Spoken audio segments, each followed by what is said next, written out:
কেকের উপর তো আমরা অনেকেই ফটো প্রিন্ট ইউজ করেছি, সুগার সিটে যে প্রিন্টগুলো হয়, কিন্তু আমার কাছে হট করে এমন একটা অর্ডার এসছে যে একটা ফটো ফ্রেম চকলেটের করে দিতে হবে, আর তার ওপর একটা ফটো প্রিন্ট হবে এডিবল। তো দেখো আজকে আমি এটা তোমাদের সাথে শেয়ার করতে চলে এলাম, আমি মৌসুমি লাভ টু বেকের পেজ থেকে। তো আমি এটা মিল্ক চকলেট ইউজ করছি মর্ডে কোম্পানির। তো মিল্ক চকলেটটা ভালো করে ছোটো ছোটো করে আগে কেটে নিয়েছি। কেটে নেওয়ার পরে আমি ওটা মাইক্রো করেছি অনলি 30 সেকেন্ডের জন্য, বেশি কিন্তু করবে না। 30 সেকেন্ডে কিন্তু সমস্ত লামসগুলো কিন্তু একদম গলে যায়নি, কিন্তু ওটাকে ভালো করে নাড়ানোর পরে আস্তে আস্তে চকলেটটা নিজের টেম্পারেচারেই একদম গলে গেছে। গলে দেখো কীরকম স্মুথ হয়ে গেছে। এবারে আমি এটাকে নিচের ফ্রিজে রেখেছিলাম 15 মিনিটের জন্য। 15 মিনিট পরে একদম সুন্দরভাবে বেরিয়ে এসছে। দেখো এটা কিন্তু আমি পিভিসি মোল্ডে করেছি। আর এটা হচ্ছে ফটো প্রিন্টটাকে আমি ছোট করে হাফ শিটে প্রিন্ট করে নিয়েছিলাম।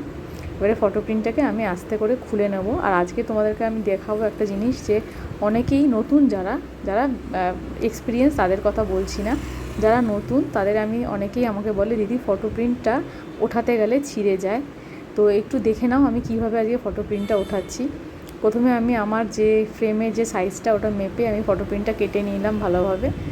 কেটে নেওয়ার পরে ফটো প্রিন্টটাকে আমি কীভাবে ওঠাচ্ছি এটা একটু ভালো করে খেয়াল করো। ফটো প্রিন্টটাকে আমি ঘুরিয়ে নেব, মানে প্রিন্ট যে দিকটা সেদিকটা নিচের দিকে করে নেব।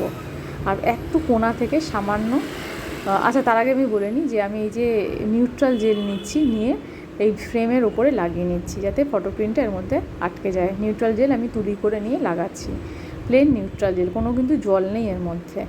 আর ফটো প্রিন্ট কিন্তু এখনও ওঠানো হয়নি, এবার ওঠানোটা তোমাদের দেখাবো আমি। এটা লাগানো হয়ে গেল, আমি এটা সরিয়ে রাখবো। দেখো এবার ফটো প্রিন্টটাকে আস্তে করে ঘুরিয়ে নিলাম। এবারে কোণাটা একটুখানি, মানে সামান্য একটুখানি উঠিয়ে নিলাম, যাতে আমার ওঠাতে সুবিধা হয়।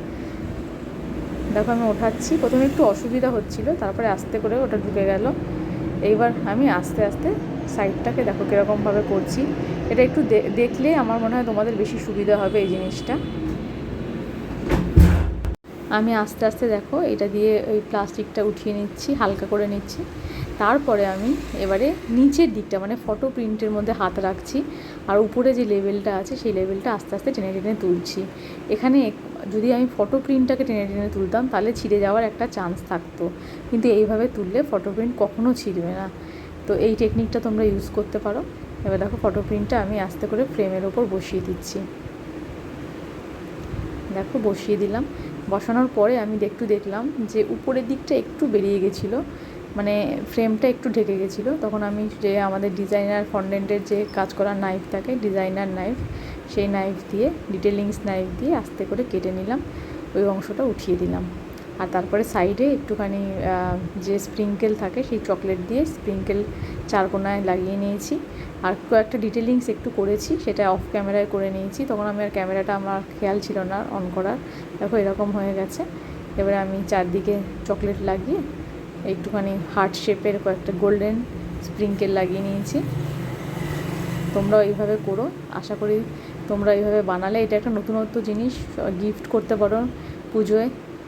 সবাই তো শুভ বিজয়া এইগুলো গিফট করে চকলেটের, কিন্তু চকলেটের ফটো প্রিন্ট একটু কমই গিফট হয় সাধারণত, আমি দেখিনি।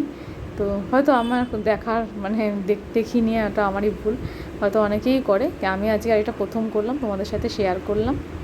তোমরা ভালো লাগলে তোমরাও করো এইভাবে, কিন্তু খুব সাবধানে হ্যান্ডেল করো যাতে ভেঙে না যায়। আর আমি কীরকম হয়েছে তার ছবিটাও শেয়ার করে দিচ্ছি। সবাইকে ধন্যবাদ।